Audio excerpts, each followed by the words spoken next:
கர்த்தருக்குள் பிரியமானவர்களே, ஜனவரி 22 இன்றைய பனித்துளிகளின் தலைப்பானது உங்கள் வழிகளை சிந்தித்து பாருங்கள்.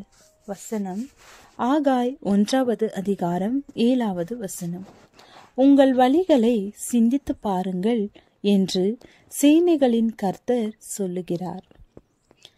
கிமு 520 ஆகாய் இந்த செய்தியை கொடுக்கிறார்.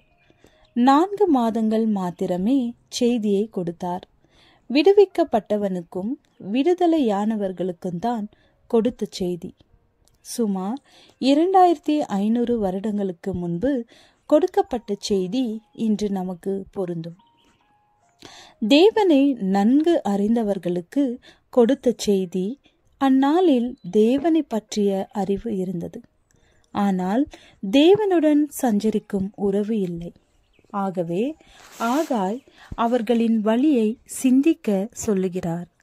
நாம் வாழும் வாழ்க்கையை வாழும் விதத்தை நோக்கி பார்க்க செல்கிறார். நாம் வாழும் வாழ்க்கையை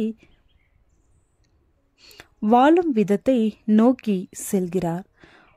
வாழ்வு பயன்படும் வாழ்வாய் உள்ளதா, பக்தி வாழ்வு செத்து போனதா என்று சோதித்து அறிய வேண்டும். ஒரு வியாபாரி வர்த்தக காரியங்களை சோதிக்கிறான். கப்பல் ஓட்டும் மாலுமி தான் போகிற வழியை சோதிக்கிறான். ஒரு கிறிஸ்தவனும் தன் வாழ்வை தான் நடக்கிற பாதையை பார்த்து நடக்க அறிவுறுத்தப்படுகிறான். போகிற வழியை அறிய வேண்டும்.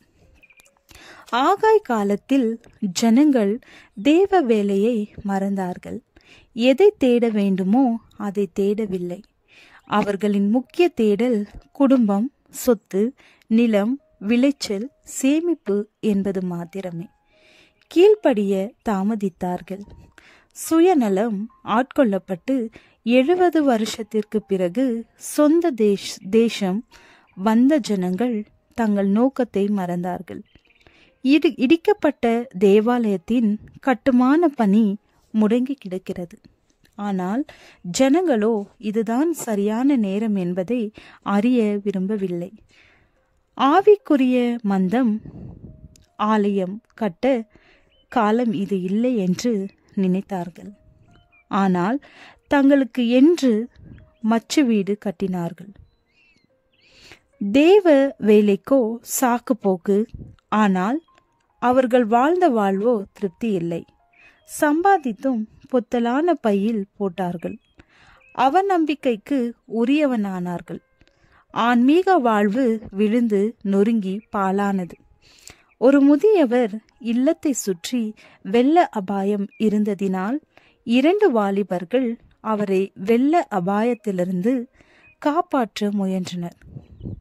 ஆனால் முதியவரோ எதற்கும் அஞ்சாமல், என் தேவன் மேலே இருந்து பார்த்து கொண்டு இருக்கிறார், அவர் என்னை காப்பாற்றுவார் என்று பலமாய் நம்பிக்கையில் சொன்னார்.